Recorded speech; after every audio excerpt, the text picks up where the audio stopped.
Daenerys is a polarizing figure.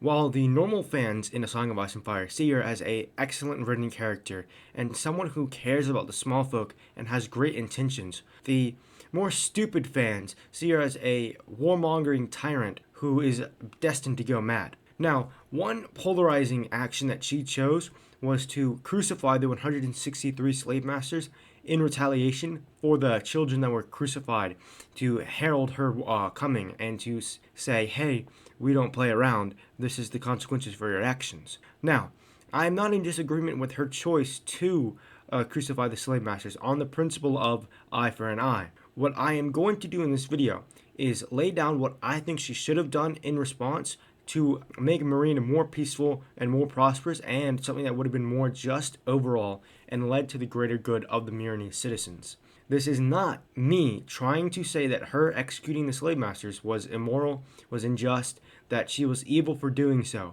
This is simply me saying that she should have done something differently for the political betterment of her party in Meereen. Now, with all that yapping out of the way, let's move on to the video. Now, her problems really start with executing the Meereenese nobles. I find that just blatantly killing 163 of them doesn't solve any of her problems.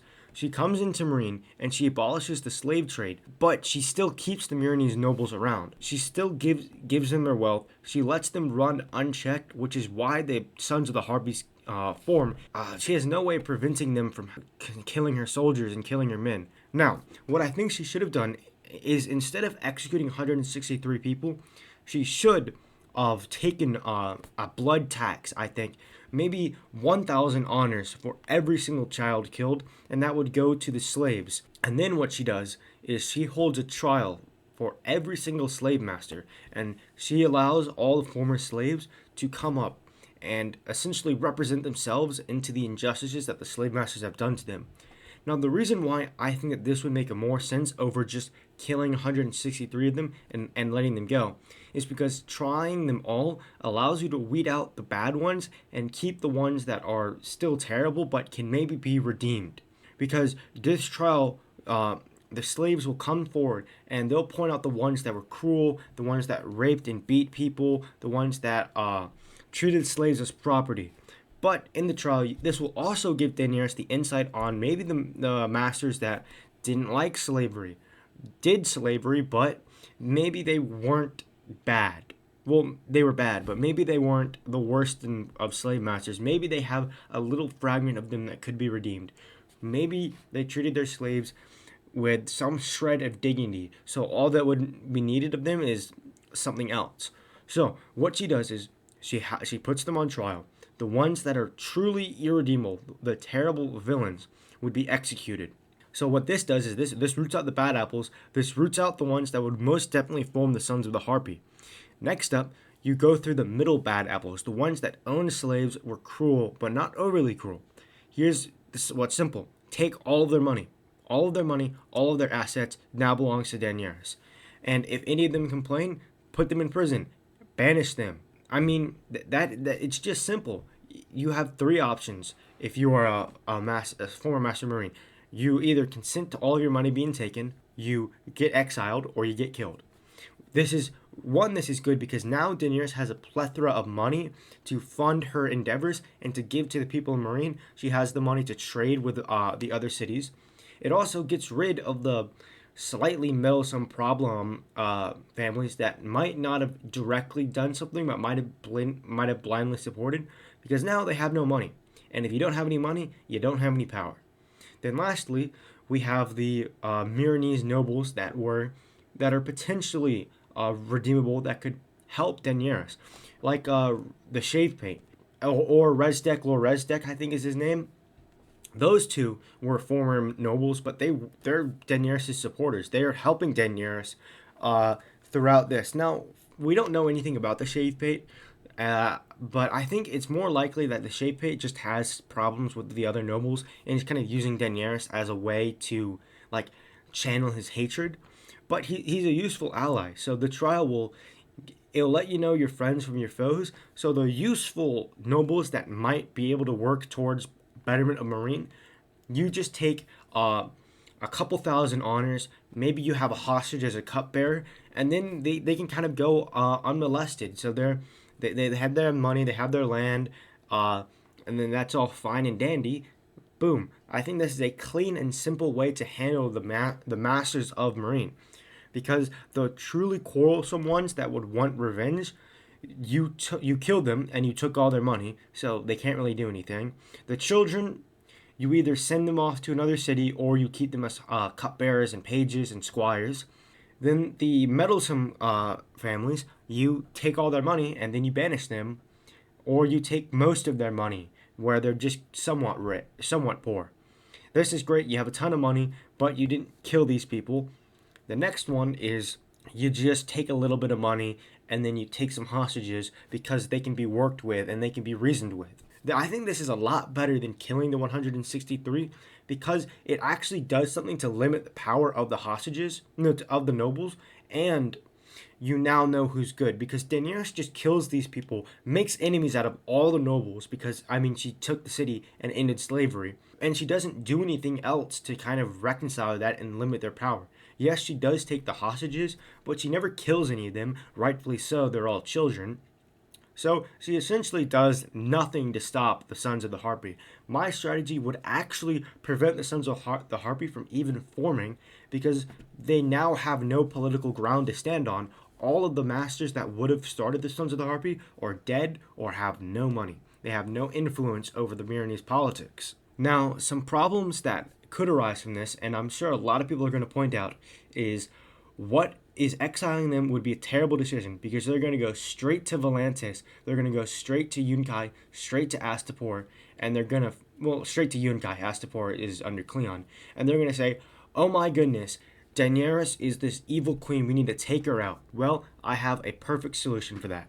Here's the thing, Daenerys had a marriage offer between Cleon and herself, and Cleon wants to unite and take on the Yunkai. Daenerys ultimately declines, and she says that she has to rule Meereen. She has all this stuff to do, and she doesn't want to marry Cleon. I think that there's a better option that could have been done to kind of ally Astapor and Meereen. She should have said, "Okay, Cleon, I can't marry you, but marry another noble woman, if there are any noble women, but find a way to get Cleon together." And I actually would go after Yunkai, because if Yunkai falls, then you now have 3 cities behind you, and then you only have to contend with the faraway cities like Volantis. But she would have a lot more power. She would have stability in the region, and she would have full control over Slayer's Bay. Now, I understand why she didn't want to take Astapor.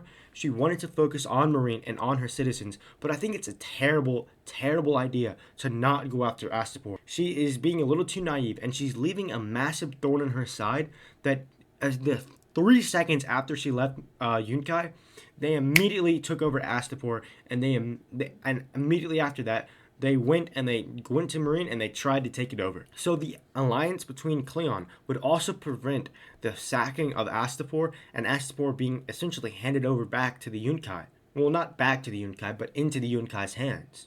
So now, in this situation, the alliance between Cleon and Daenerys, boom, they have Yunkai. Daenerys should essentially, I think she should tell Cleon, hey, you're no longer king, or she could take Cleon. Do you want to be my vassal? And if Cleon's not an idiot, he would take this. And if Cleon is an idiot, then I guess you leave it alone. But you have Yunkai as a vassal. Go send someone who's loyal, someone who is a capable leader, which she does not have that right now. At best, she could send Barristan Selmy, but Barristan Selmy would be a bad choice. But she could find someone capable to lead. Heads Astapor. So now she has a vassal city. She has double the amount of people, double the amount of land, and she can start with the training. Now, the next problem that you're going to have is, okay, she made all these decisions in Meereen, she solidified power, she has Astapor and Yunkai on her side, but what about Volantis? What about the city across the sea? What are you going to do when they attack? What are you going to do when New Gis attacks? What are you going to do when all these slave cities attack? And you have one very simple answer. You wait for your dragons to get big and then you kill them all. Like, unfortunately, there's no other solution to that. So I'm sorry, Daenerys. You're really just gonna have to buckle up, learn how to ride Drogon, and kill them all.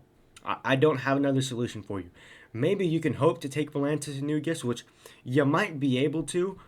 Maybe Barristan Selmy can pull out his mastermind tactics and defeat them all. But the best option that she has is to either hope that Volantis doesn't attack now that you have all of Slaver's Bay, or you kind of just kill them all with your dragons. There's no other solution, so I'm sorry, guys. I don't have any other ideas. Future me here, I actually do have one more idea.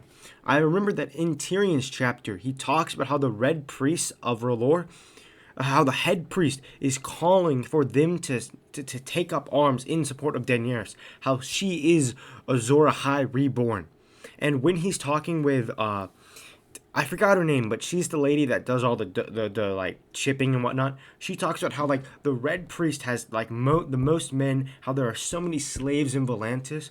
So Daenerys needs to just send an envoy, talk to the Red Priest, say, hey, if Volantis attacks, do your thing. Boom, slave revolt in Volantis. Daenerys has that issue handled. But I think this is going to sum up the video. It's going to be a real short video. This is like less than 10 minutes long, I think. But I've laid down the framework on how I think Daenerys should have handled this situation.